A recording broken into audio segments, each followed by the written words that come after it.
12 years old and brought up in a small village inside Siberia. My parents were very poor and told my sister and I that they didn't have enough food for both of us to make it through the winter. I didn't quite understand what they meant, but the next day, my dad told me to follow him into the forest. We walked for 2 days, deeper and deeper through the endless Siberian wilderness. I asked my dad where we were going, but he wouldn't tell me. At one point, we stopped, and my dad said, "Take some rest under the tree." I laid down, and exhausted from our long walk, I quickly fell asleep. When I woke up again, my dad was gone, and the night was at its darkest. I heard wolves howl not far away and climbed up the tree I had slept under to be safe from the creatures on the ground. I waited for one whole week, hoping my dad would come back and take me home. But he didn't, and each day winter came closer. I knew I had to find my parents or I would die. My clothes were so thin, there was no way I'd survive the snow. I decided to just start walking, even though all directions looked the same. After a week, my feet hurt so much, I took a 2-day rest near a river. But then I heard a noise from something coming towards me. Was it my dad? Or was it some animal? I laid down flat, waiting to see what it was. A big brown bear appeared. It was sniffing and had caught my smell, because it was walking right towards me. I stood up and ran to the closest tree and climbed it. I thought I was safe, because I didn't know bears could climb trees, but they can, and much better than humans. My only advantage was me being lighter than him.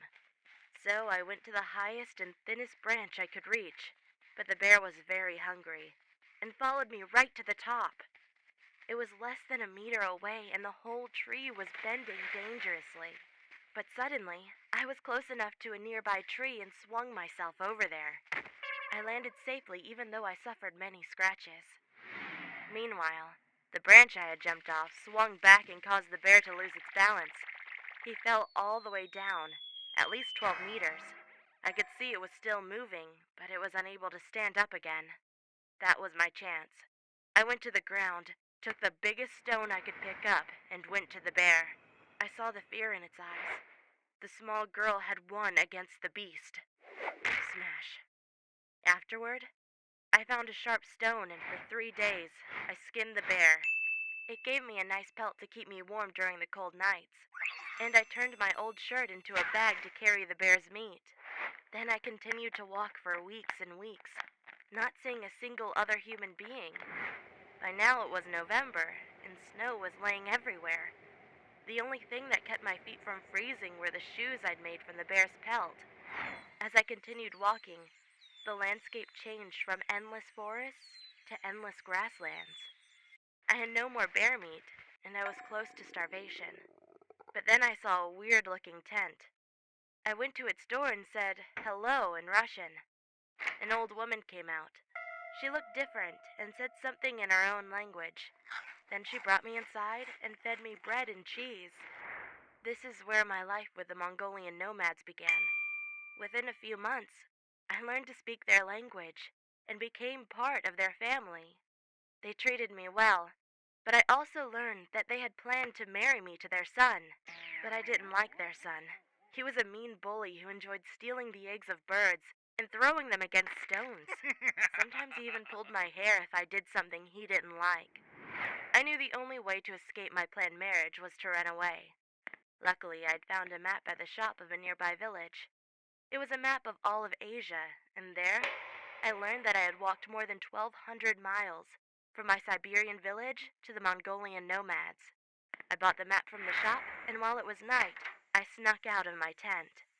I took one cheese wheel with me, and stole one horse to bring me back home. But after 3 days of riding the horse, we reached the endless Siberian wilderness, and it struggled to walk through the dense forest. That's why I let it go, and continued to wander on my own.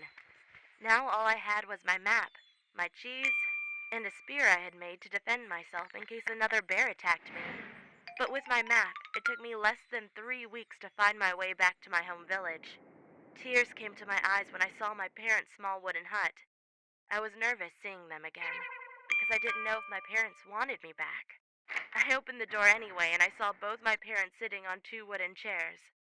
They looked so much older, and when they noticed me, my mom said, "Who are you?"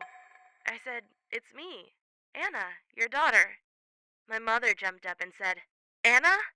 I ran up to her and gave her a long hug. I said, "I missed you so much." But then I turned to my dad, the man that had abandoned me in the wild. I saw he had tears in his eyes, and then he said, "I'm so sorry for what I've done." I had never seen my father cry, and I knew that he really was sorry. I asked him where my sister was, and he said she didn't make it through the winter.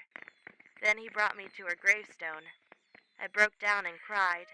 I had lost my sister and my best friend. The next few days, my dad kept apologizing for what he had done to me, but I forgave him because I knew he didn't have another choice. Had I stayed with them, I would have ended up like my sister. I lived with my parents for 3 more years until I turned 17. But because we barely had money or food, we decided I should move to Moscow. For a few weeks, I worked as a waitress, but soon I found a better job working as a model. Suddenly, I was making enough money to afford going to university. And right now, I'm studying English and planning to move to a Western country someday. I just want a secure job that pays enough to have my own family, and that allows me to send some money back to my parents.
Thanks again for watching, and don't forget to like this video and subscribe to the channel. Until next time.